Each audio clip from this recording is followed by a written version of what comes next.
Ada seorang laki-laki, kata Nabi, kalau nanti dia datang kemari minta doa sama dia karena doanya makbul. Sahabat heran, karena sahabat itu definisinya man laqiyan Nabi sallallahu alaihi wasallam wa amana bihi wa mata 'alal Islam.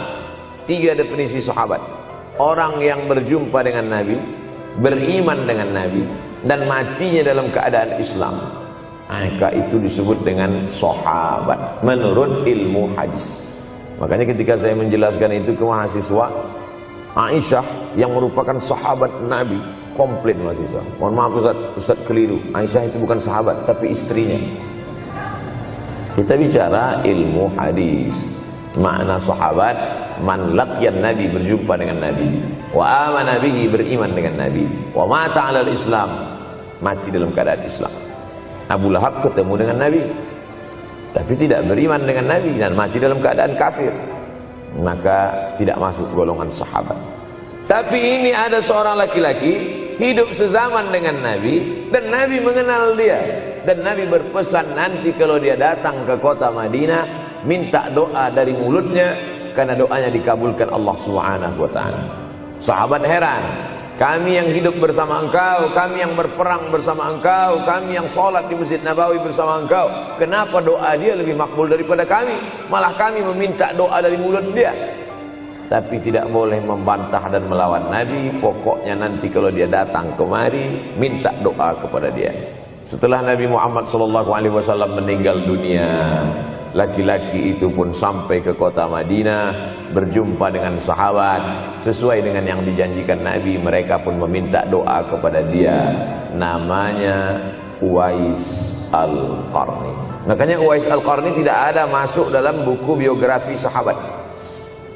Kalau mau mencari biografi sahabat Nabi, buka kitab namanya Al-Isabah fi Tamyizis Sahabah, atau baca juga Usudul Ghabah fi Ma'rifatis Sahabah, atau baca juga Al-Isti'ab fi Ma'rifatil Ashab. Itu memang buku biografi isinya sahabat Nabi semua. Sahabat Nabi klasifikasi. Yang pertama, Al-Ashra Al-Mubasysyaruna bil Jannah, 10 sahabat yang dijamin masuk surga. Level kedua, sahabat Nabi yang ikut perang Badar. Berikutnya, sahabat Nabi yang masuk Islam sebelum hijrah. Berikutnya, barulah ujung sahabat Nabi masuk Islamnya setelah hijrah, setelah Islam kuat, barulah dia masuk Islam. Tapi nama Uwais Al-Qarni tidak ada di dalam, karena dia tidak cukup syarat untuk menjadi sahabat, karena dia tidak pernah berjumpa langsung dengan Nabi Muhammad sallallahu alaihi wasallam. Tapi kenapa doanya makbul? Ternyata dia tidak berjumpa dengan Nabi bukan karena dengki, bukan karena musuh, bukan karena tidak beriman. Dia tidak jumpa dengan Nabi, salah satu sebabnya adalah karena dia menjaga ibunya di Yaman. Makkah di tengah, Yaman di bawah, Syam di atas, negeri Syam. Tak ada hubungan dengan negeri paman Syam. Syam di atas, Yaman di bawah, Makkah di tengah. Liila fi Quraisy, perjalanan orang Quraisy. Ila fihim rihlatash shita'i was-shaib, perjalanan syita musim dingin, shaif musim panas. Musim dingin mereka ke Yaman, musim panas mereka pergi ke negeri Syam. Kenapa dingin ke Yaman? Karena Yaman ini kalau musim dingin tidak terlampau dingin, salju tidak turun. Kalau pergi ke negeri Syam, salju turun. Palestina, Yordania, Suriah, Lebanon. Suriah, Lebanon ada salju. Maka musim panas Nabi pergi ke negeri Syam, karena kalau musim panas di Yaman panas sekali. Sedangkan ke negeri Syam panasnya tidak seberapa. Perjalanan orang Arab Quraisy ini diceritakan Allah, di negeri Yaman itulah tempat kampung Uwais Al-Qarni. Tidak sempat dia berjumpa dengan Nabi, tapi doanya lebih makbul daripada orang-orang yang berada bersama Nabi, karena keutamaan berbakti kepada ibu. Kalau sama ayah boleh ngelawan Pak Ustaz? Enggak juga. Jangan ini nanti dijadikan dalil. Kamu kenapa lawan bapakmu? Ada seorang laki-laki.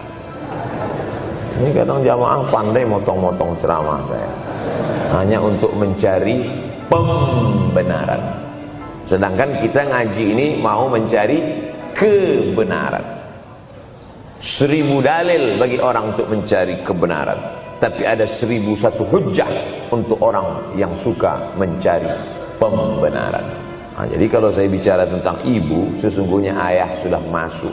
Karena tanpa ayah kita juga bukan apa-apa dan bukan siapa-siapa. Walaupun jatah ayah sepertiga, sedangkan ibu lebih daripada itu. Man ahaqqun nas bi husni suhbati.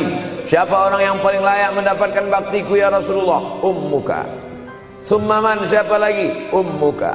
Summa man, siapa lagi? Ummuka. Summa man, abuka. Itu yang menyusun itu Nabi SAW, bukan saya. Itu makanya ibumu, ibumu, ibumu, bapakmu. Kenapa Nabi 3 kali? Kenapa Nabi menyebut laki-laki 1 kali, perempuan 3 kali? Karena ibu mengandung, ibu melahirkan, ibu menyusukan. Siapa yang mau dapat 3 kali? Coba yang 3 ini.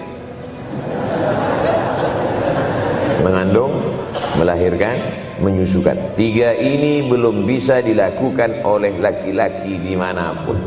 Adapun merubah wajah sudah bisa. Makanya ada lady boy, wajah lady, betis boy. Tapi untuk mengandung tidak bisa. Ana Rahman, aku ini Rahman, kata Allah. Syaqaqtur rahim wa ja'altu lahu isman min ismi.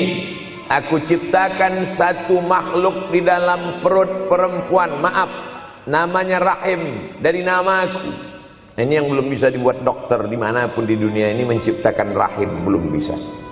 Andai terpecah rekor ini, maka kebanggaan luar biasa bagi LGBT. Tidak bisa, sampai hari kiamat tidak akan bisa, janji Allah. Karena Allah mengatakan dalam hadis qudsi, Ana Rahman ja'altu lahu isman min ismi.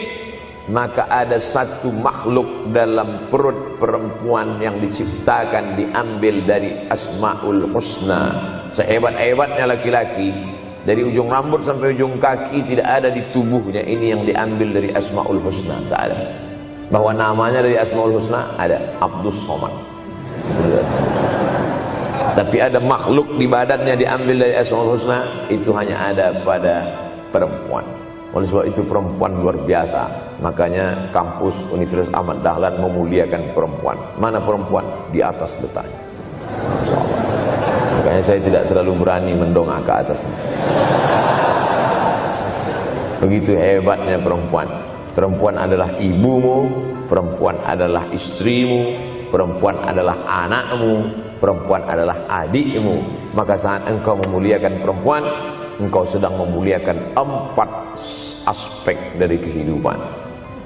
Ketika Nabi Muhammad SAW diutus Allah ke atas muka bumi ini, salah satunya adalah mengajarkan manusia bagaimana menempatkan pada posisinya. Posisi dia adalah tempat kita menumpang. Ketika ada seorang laki-laki yang sudah sukses diwawancarai, siapa orang yang paling berjasa dalam hidup Anda? Dulu waktu saya merantau ke Yogyakarta, belum ada apa-apa, saya sempat numpang di rumah dia selama 4 bulan, kata seorang artis dalam sebuah wawancara. Begitu bangganya dia berkata, itulah orang paling berjasa kepada saya karena saya sempat numpang di rumahnya 4 bulan. Tapi ada yang dia lupa, bukan rumahnya yang kau tumpang, bukan ruang tamunya yang kau diami, sempat numpang di perutnya 9 bulan 10 hari. Tak pernah kau sebut. Angkat tangan yang tidak menumpang di rahim, langsung dari planet Mars langsung kemari. Enggak ada. Mr. Bean yang kita semua sehebat apapun pernah menumpang di perutnya. Oleh sebab itu makanya dosa yang paling mengerikan adalah kalau ada orang jual sabu-sabu, peminum khamar, di dunianya bahagia, happy, senang.